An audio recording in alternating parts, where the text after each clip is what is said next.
दोस्तों, हमारे द्वारा किए गए कर्म ही हमारे पाप और पुण्य निर्धारित करते हैं। क्या कोई बुरे कर्म करने वाला इंसान अच्छे कर्म करने लग जाए तो क्या वह अपने पापों से मुक्त हो सकता है? बताएंगे आपको, तब तक वीडियो को लाइक कर लीजिए। दरअसल यह कहानी शुरू होती है नारद जी के विचारों से।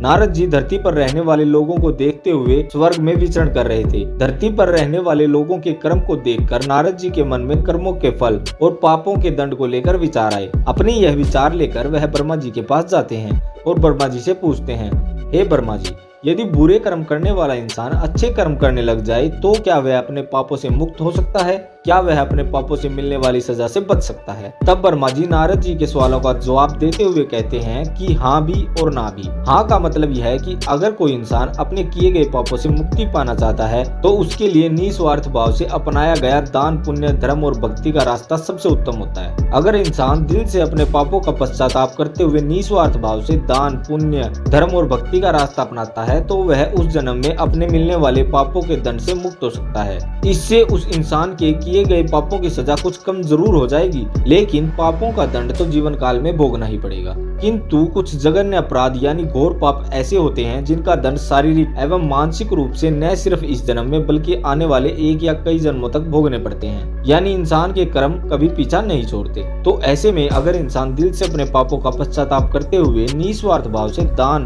पुण्य, पशु पक्षियों तथा लाचार इंसान एवं जानवरों की सेवा, धर्म और भक्ति का रास्ता अपनाता है तो आगे के जन्मों में पिछले वाले जन्मों के घोर अपराधों की सजा नहीं भोगनी पड़ेगी। यदि वो अपनी पूरी उम्र श्रद्धा और विश्वास से ईश्वर की भक्ति में और पुण्य कर्मों में लगा देता है तो वह अपने पापों से सदा के लिए मुक्त हो सकता है। पूरी श्रद्धा से की गई भगवान की भक्ति और निस्वार्थ भाव से अपनाया गया दान, पुण्य, धर्म और भक्ति में इतनी शक्ति है कि इंसान मोक्ष तक को प्राप्त कर सकता है। और नहीं का मतलब ये कि अगर वो इंसान दान, पुण्य, धर्म और भक्ति का रास्ता या कोई अच्छा कर्म निस्वार्थ भाव से न अपनाकर किसी स्वयं के मकसद को पूरा करने के लिए या लालच से अपनाता है तो इसे दिखावा बोला जाता है। ऐसा करने से उसे उसके पापों से छुटकारा कभी नहीं मिल सकता, अपने पापों से कभी मुक्त नहीं हो सकता। इंसान के द्वारा किया गया घोर अपराध और पाप उसका अगले कई जन्मों तक पीछा नहीं छोड़ते। आशा करते हैं कि आपको वीडियो पसंद आई होगी, तो चैनल को सब्सक्राइब जरूर करें। धन्यवाद।